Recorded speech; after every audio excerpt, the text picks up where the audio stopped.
Less than 1 week away from the 2-year delay of May the 4th being celebrated at Star Wars Galaxy's Edge After Dark, as we see a little bit of Galaxy's Edge work its way into the edge of downtown Disney. Tokyo has big plans for Space Mountain in their Tomorrowland, and does Disneyland have any plans for their Sorrowland? And Kenny P. Rocks just dropped the biggest news dump that we're going to see pre-D23, creating a multiverse of madness at the Disneyland Resort. It's your weekly update.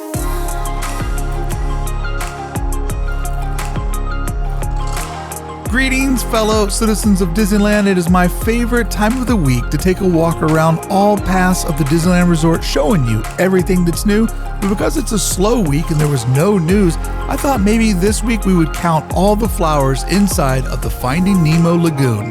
1, 2, 3, 4. I don't think you're ready for this. I don't think you're ready to walk around the Disneyland Resort and find everything new with me that's popped up over the last week. Let's get started with this week's update. Big changes coming to downtown Disney. You can now rent this small Star Wars villa just outside of the Star Wars Trading Post. This popped up this last week, and we started to realize, this is going to be a pop-up shop of probably May the 4th merchandise in the cleverly disguised storage carts, pop-up shops that exist in Galaxy's Edge. So one of these is coming outside of the gates, outside of Star Wars Trading Post. Cannot wait to see what new merchandise is there. And big changes coming to downtown Disney. The Jar Jar Binks Naboo meet and greet area. Me so excited to meet Jar Jar Binks, the star of the prequels. Interesting to see what exactly they're doing here out front. And I also noticed the other body of water next to Rey's speeder is also drained. Can't wait to see what's happening. Early prediction, a nighttime show that is a Star Wars version of Fantasmic. How sick would that be? And how sick would you be if you were to eat this Millennium Falcon and Spires of Batuu? Millennium Falcon. Just a couple of things that have popped up to celebrate Star Wars, both downtown Disney and the Grand Californian Hotel. But over at the Hyperion Theater, we've noticed that all of the seating was removed. This became sort of overflow for what they thought the demand of Avengers Campus would be. I feel like that demand has really gone down in almost a year since the land has been open. But it looked like they were doing some sort of executive presentation and meetup over at the Hyperion.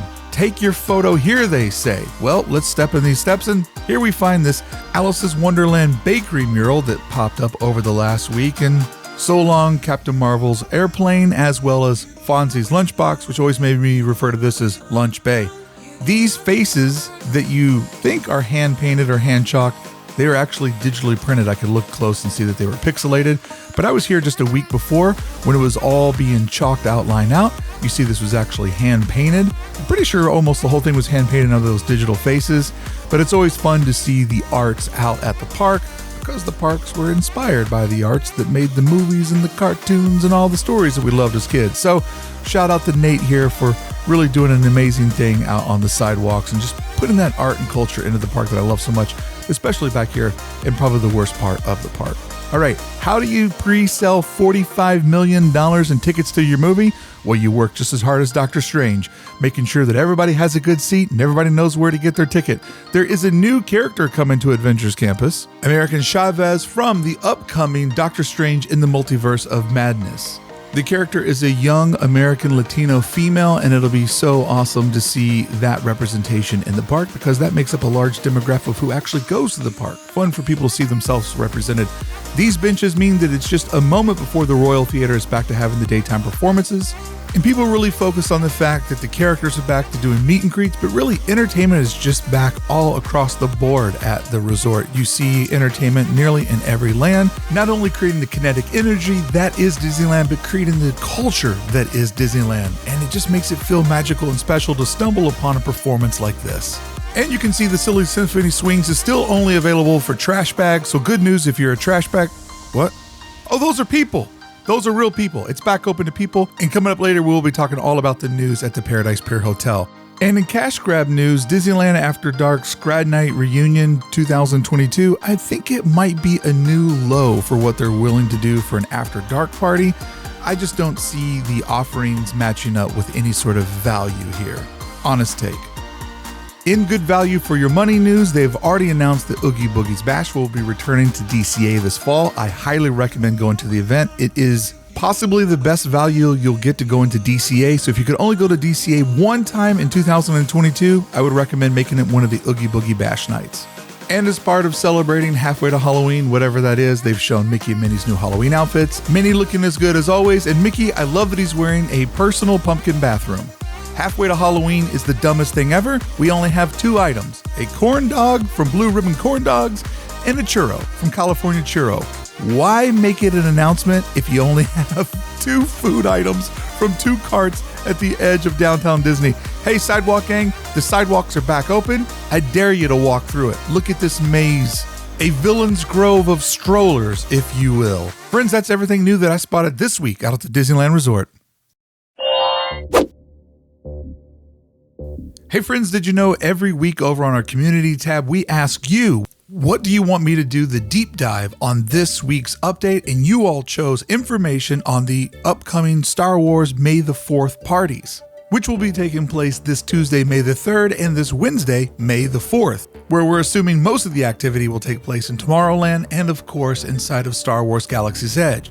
Now, back in 2020, when this was originally supposed to happen, it was acting in conjunction with Star Wars Celebration, which there's also a Star Wars After Dark party that will be tied to Star Wars Celebration, which opens up the debate. Will the parties on the 3rd and the 4th be the same as the one that will take place during Star Wars Celebration? I think the Star Wars Celebration one will probably have more active and rabid fans that are there, that are fully decked out, enjoying and celebrating everything Star Wars. And the 3rd and the 4th will probably be mostly locals from the Southern California West Coast area. Okay, so this is what we do know. Tomorrowland and Star Wars Galaxy's Edge will probably be the hotbeds of activity. Anything that doesn't fit inside the Star Wars Galaxy's Edge timeline will probably take place over in Tomorrowland. This is where you'll probably be able to meet Darth Vader, Boba Fett, who knows, maybe even we'll see our first ever Mandalorian. Wouldn't count on it, but we do know that there is a costume for Boba Fett, so that one seems pretty reliable. And there were rumors that he was going to show up during the Disney Plus celebration. I would anticipate limited merchandise will be available at the Star Trader or maybe even a pop-up over at Launch Bay. And then back behind the Starcade here is where they've done meet and greets before. This was an Ewok meet and greet during a 80s night. Galactic Grill, no doubt, will also have some limited edition food as well as Galactic dance floors. That's what they promised. So we'd anticipate a DJ over here, hopefully playing some good Star Wars music. It would be great if Star Wars Path of the Jedi reopened and maybe had an Obi-Wan Kenobi preview, but I'm just old Bricky who lives out in the desert, so never trust my advice. This theater has been closed the entire time Disneyland reopened, and I consider it to be part of Forgotten Disneyland. If you remember when Star Wars Galaxy's Edge first opened, we had to go over to Tomorrowland to get our bracelets and credentials, and then we made the amazing trek over to Star Wars Galaxy's Edge. I would expect this back thoroughfare to be very full with Star Wars fans and feel like a celebration along the whole way. If you are inside of the park before the party begins, you'll probably be able to get your bracelet over at Tomorrowland at Launch Bay, and then work your way over to Star Wars Galaxy's Edge, where they will have the tunnels as a checkpoint to get inside of Star Wars Galaxy's Edge, making it to where only party people can be in there celebrating. That's right, I'm talking to you, party people. One of the bonuses of After Dark events is that you get extremely short wait time, so expect very fast time to get onto Star Tours, also a fast time to get over to Hyperspace Mountain, which is the Space Mountain overlay that has been put up for May the 4th, and anticipate a quick line to get onto Rise of the Resistance and Millennium Falcon Smuggler's Run. Rise of the Resistance will have the longest line, but it should be shorter than what it normally is. Everyone's in the lightning lane tonight, kids. But anticipate this to be a very quiet time to build a droid, and if you want to build a lightsaber, of course it'll be open, but also anticipate several people toting around their lightsabers. This will be a big fan meet and greet, which I think most fans are most excited that this is just a celebration of Star Wars. So lightsabers and costumes will be adorned all around Star Wars Galaxy's Edge, and I kind of think making it feel like the concept art that we were promised before we actually got into this land. Batuu has a couple of courtyards, which I think will be the center of activity. Around the Millennium Falcon, you'll probably see lots of folks congregating, but the biggest open area that might be a dance floor or an entertainment area would be around Kylo's ship. This area was designed to be a huge show space. There is plenty of area around this courtyard, so I would anticipate this to kind of be the number one spot or number one destination to make it feel like a party vibe. They did promote that there would be lots of DJs and dance floors, and I know that there would be one over in Tomorrowland, but this is realistically the only one that I could think of over in Batuu. So expect this to be full of people in costumes, toting lightsabers, and maybe some good music playing in the background, which would break what we normally get inside of Batuu, no music. So it's going to definitely be a different time to enjoy this land. And as I said, this is probably going to be the moment when it looks most like the concept art that we were promised before the budget got slashed. As far as characters, they have broken the timeline before with putting C-3PO and R2-D2 inside of Star Wars Galaxy's Edge. Will they go ahead and break the timeline again? Who knows? Star Wars Galaxy's Edge was designed with lots of different stages and even a stage show that was done once during the media preview. Will the stage shows show up? That's interesting. This right here, there was a media show that was done. Will somebody finally come out of those curtains? There's a lot of different stages I'm showing you here. It would be awesome to see Star Wars characters on all of these balconies, all of these up high stages, to really put the storytelling inside of this truly immersive land. Nobody argues that this is a beautiful land, that Disney outdid themselves on actual architecture and reshaping the land to feel as if it is Star Wars. However, it has always lacked a little bit of, well, what do we do now? A lot of fans complained that 2 attractions wasn't enough and that it was too many stores. Hopefully, this is a time where we can see lots of interaction, lots of characters, and all of these beautifully designed stages put to their test. It will probably be the most impossible night ever to get an Oga's Cantina, so pack your patience for that one. But it is exciting that characters are now able to do meet and greets, so do expect some characters wandering around like Chewie and Rey and the Spy Vi.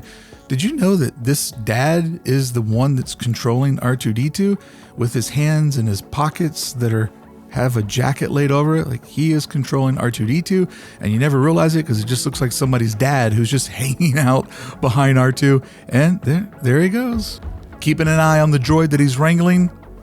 That is such a great move. You would never even anticipate that that is who's controlling R2-D2. But definitely expect this courtyard to be full of fans, and this is going to be a different After Dark because a lot of people are just going to be here to celebrate fandom, which means if the rest of the park is open, and right now I think it will be, there will be some serious low ride times in other areas of the park. So if you happen to go and you don't care about Star Wars, I think it's going to be a night for ride rippers, but also a night for vibe crushers. My dream would be that they would do the show that they've only performed once on the media night on this stage. It would be awesome to see that come together. And all this technology is laying here only to be used one time ever. It's a shame. It's a crime. But something I'm most excited about is they announced that there would be a special themed fireworks performance. Now, the fireworks in Batuu never have any theme to them whatsoever. It's just fireworks that you can see from the rest of the park, no music playing. The original Star Wars night didn't happen. I decided to make a live stream and just make it happen myself inside of Virtual Disneyland. So here is a little segment from a fireworks show that I designed of what fireworks could look like inside of Batuu if they were projected on the spires. I'm not predicting that this will happen, but it would be awesome if it would.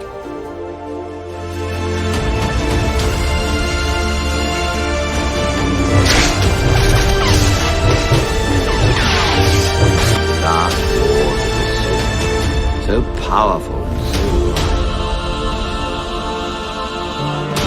he could actually save people from death. Exit.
I love you.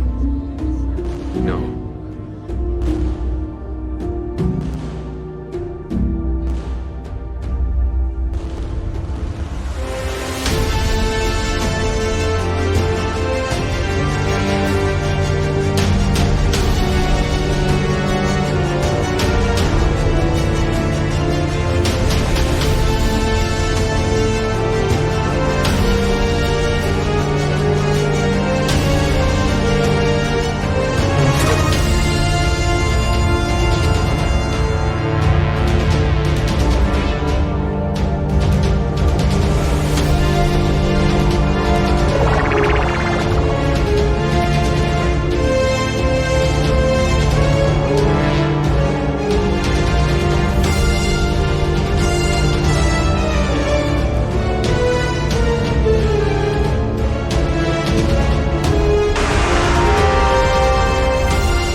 So what do you think? Did I sell you? Is this something that should happen?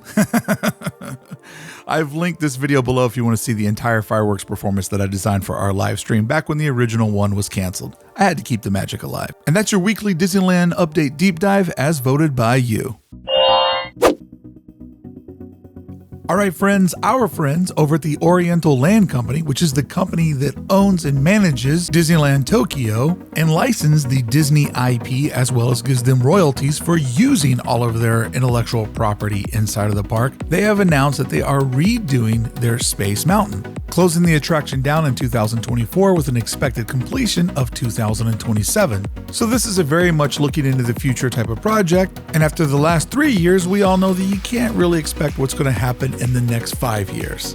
So let's deep dive into this concept art and see if there's anything here that could pertain to our Tomorrowland. Now, because it is concept art, everything here is abstract and sort of a placeholder of good ideas to come, but doesn't stop us from having a little fun and exploring it, right? No harm in window shopping. Here we see a little monument area that would probably be a kiosk giving you wait times. What I really enjoy about this attraction is it seems it has lots of different walkways, kind of taking you to very similar destinations. But that's one of the tricks of the Disney parks to make everything feel way more adventurous when there's 2 or 3 ways to get to the exact same spot. And I really enjoy that tunnel over on the bottom right that has a little bit of an echo of what we've seen out in Shanghai and soon coming to the Magic Kingdom with Tron. Here we see this garden that looks like an artist installation, sort of icons that feel futuristic. We notice that the wall is high enough to also double as a place to sit and eliminating the idea of putting any actual physical benches in this area, creating nothing but clean sight lines. I'm loving this really warm lit up pillar. It's all these warm sort of fiery colors, which is a nice contrast of the cool blue that's being used everywhere else. We can see stairs over to the right to take us up to the garden on top of this canopy, which also means that there would be a ramp on the other side so that our friends that need ADA compliance could easily find a way to get to the same area. I do love the idea of this garden floating above all the other gardens that will create immaculate sight lines of just sort of a natural organic shape of trees all along this horizon. And the sphere of Earth will make other spheres feel like they're maybe from other planets. This little central plaza is probably going to use the projection technology that we see on those boards inside of the queue for Rise of the Resistance. It's also interesting to note that this could work as a sundial, as this triangle could cast a shadow down on the sun shape that is embedded in the ground beneath it, which would be a cool callback to the original Tomorrowland of Disneyland of 1955. Here we see another circle plaza that is recessed down in the ground with this beautiful flower arrangement that kind of reminds me a little bit of the area that you see in front of Spaceship Earth over in Epcot. As the parks have become Instagram magnets, you see lots of different areas designed in this land for taking the perfect pic. These ring LED lights on these straight poles with smaller lights leading up to them is fantastic, and look at the way that this rolling hill is illuminated. This is fantastic. Landscaping, like truly visionary landscaping. And then we see this children's play area where there's water. We see the globe there that looks a lot like the one that we have in Tomorrowland here at Disneyland Anaheim. We see the rock work over on the right. Like, this would be a very meditative area to wait. If, like me, you can't ride Space Mountain because it makes you sick. All in all, this is really, really nice concept art. Let's see if it comes together and let's see if it happens. And also, let's see how it would fit inside of our Disneyland park. And keep in mind, when OLC, the Oriental Land Company, creates attractions like this, after a few years when their exclusivity is up, then Disney in the States can use it for a fraction of the price. That's why we saw Tomorrowland at the Magic Kingdom excited to jump at the opportunity to put Tron inside of their park, because they can put in a world-class attraction at a fraction of the cost. And we all know Bobby and the boys loves to save a dime, so that could be our future. So let's look at Tomorrowland in Anaheim, which I think is a decade away from being reimagined, when maybe this licensing would be open. Doing a teardown of Space Mountain and rebuilding it in this image, it actually doesn't look that bad. I'm not sure if it would fit because my scale's probably a little bit off, but if it were to come in, the buildings around it would have to be reshaped and molded so that it kind of blended in a little bit better than it does with all of its soft angles next to all these hard angles. But now let's get crazy and throw in Tron and see what it would look like if we were to just take everything from the Asian parks and embed it inside of Anaheim, which the problem is the facades fit, but the show building for Tron doesn't fit. But it's an interesting thing to look at to sort of reimagine what could the future of Tomorrowland be, which sadly I think is very, very far away. And I do question, will these buildings last the test of time? Will they still look as cool as they do today in 2 or 3 decades? My early prediction is no, they wouldn't. I believe the current version of Space Mountain is actually designed to go the long haul and stay relevant much longer than the Tokyo Disneyland version. But I'd love to know your opinion. Would you love to see this come out to Anaheim? And if not, what else would you like to see here? Friends, when we look at all of the news that Kenny P. Rocks just dropped about Downtown Disney, there's a lot of interesting things that are happening. But first off, the most interesting thing is, why now? Why is now the time they decided to let us know about all these things happening to the West End Downtown Disney project? First off, the term West End, I've been using that for a while, but this is the first time that we see Disney use that term, meaning, I think, if they're going to start labeling this as the West End of Downtown Disney, is there an East End coming with future developments associated with Disneyland Forward? Also, why would all of this news drop suddenly now? To me, that says Disney has figured out exactly what they want to drop for D23, meaning now let's get all of these little stories out of the way, because we know the mother load of information we plan on dropping for everybody at D23, which is just only 3 months from now. There is a lot happening in Downtown Disney. Let's take a look and break it all down. All right, as promised, let's break it down. This is the type of stuff that I live for with my obsession of Disneyland. Let's make some sense of this concept art, but also keep in mind that it's just concept art. And as a professional illustrator, I can tell you that sometimes you will create concept art to achieve a very specific goal. So it's very common for different artists to create different versions of concept art for the same project as they are working on a different part of said project. I take the time to explain that to you because I don't want you freaking out about what you see, because there could be some very logical reasons for the things that we're going to break down and speculate on. So starting over on the left, you notice that the Star Wars Trading Post is nowhere to be seen. This mid-century modern building with the nice texture on the side of it is clearly not the Star Wars Trading Post. And the big thing that you will see is there are turnstiles all across the entryway to Downtown Disney. Now, why would a shopping plaza have turnstiles? They've announced that the hotels are going to start getting extra magic hours back. Could it be a way to make sure that Downtown Disney only allows people in that are staying at hotels for the first hours of the morning? Could it be on select days they might be doing arts and music festivals where you would have to have admission to get into whatever event is happening at Downtown Disney for that day? With Magic Band Plus on the way, would there be an idea where if your Magic Band scans when you go in, you've now unlocked different values and different perks for reservations or discounts? Or could the turnstiles be a new era of security where each individual is scanned, and if there's a problem, you step over to the right to talk to the security team? The thing that I want to squash is it doesn't mean that it's going to take a pass or a ticket to get into the shopping plaza. If they were to do that, it would be absolutely insane. But that's where people always want to go first. Worst case scenario. It's not how I roll. And as an artist, I understand how these things are put together to pitch different ideas and different concepts that are liquid and not finalized. So it's concept art. Why are there turnstiles to get into a shopping plaza? To be determined. Hopefully I've given you a couple of common sense answers so that you don't hit the panic button just yet and we can squash a Disneyland rumor that will get out of control and make everybody upset when there's no need to be. And I'll be the first to admit, this concept art is not at the same level as the previous art that we've seen. This art could have been created as a pitch deck for future renters of space inside of downtown Disney, so therefore it just needs to give them a loose idea of what to expect. Or it could be a sketch trying to obtain approval for permits, so therefore it doesn't need to get into all the details, just give them a loose idea of what's to come. The original artwork we saw is Imagineer level concept artwork, and that's why it was the original thing that we were shown. All of this is just supportive artwork to get people excited. Now moving over to the Paradise Pier Hotel announcements, which obviously they're saving the announcement of Pixar Pier Hotel for D23. Why would they be putting all of this Pixar theming into it and keep the name Paradise Pier Hotel?